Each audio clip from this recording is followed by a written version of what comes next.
So I'd always like listen to hip hop because I just am hip hop, I guess.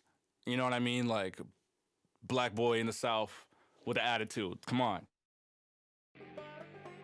For me, it's the fact that my entire career as an artist is built upon the fact that I'm trying to empower my black people.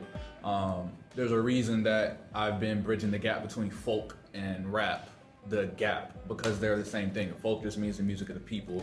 That's what rap is, the illest folk music of all time. So I've been around the world, I've done a lot of things, and I've always been fighting. And so when, because before George Floyd, we had Marcus Deion Smith in Greensboro killed by the Greensboro Police Department at Folk Fest, which I performed at. So what would I look like? You know what I'm saying? Spreading this message, and then I don't stand up when it's time for me to stand up. So I stood up when it was time to host a concert where we could get eyes on the Marcus Smith case and get people at his vigil. And so when it came time for a protest happening in Greensboro, North Carolina, I wasn't in contact with nobody. I had resources. I had masks, I had waters, I had milks, and I said I need to go outside and make sure that we don't have no brown people get hurt today. That's how I felt.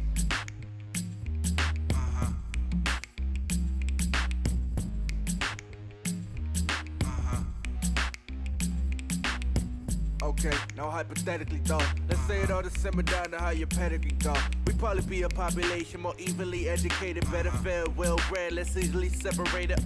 Look at the odds, maybe not, but I ought at least speculate on a thought and free fall in the plot of free all of my not caught yet niggas.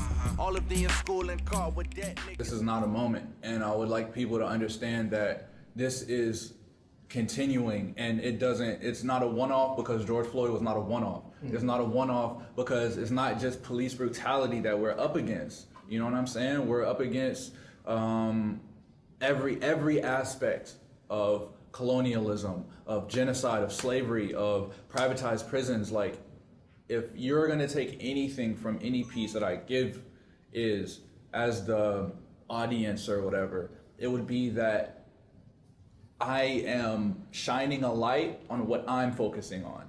My grandpa used to always ask me that every time I see him. He's like, "Are you still writing? What are you writing now?" Have you ever heard that joke where it's like,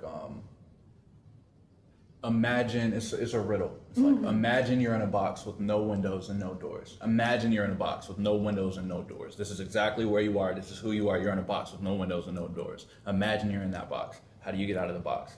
No window, there's no door, there's no crack. You can't break out of it. How do you get out? You stop imagining that you're in the box.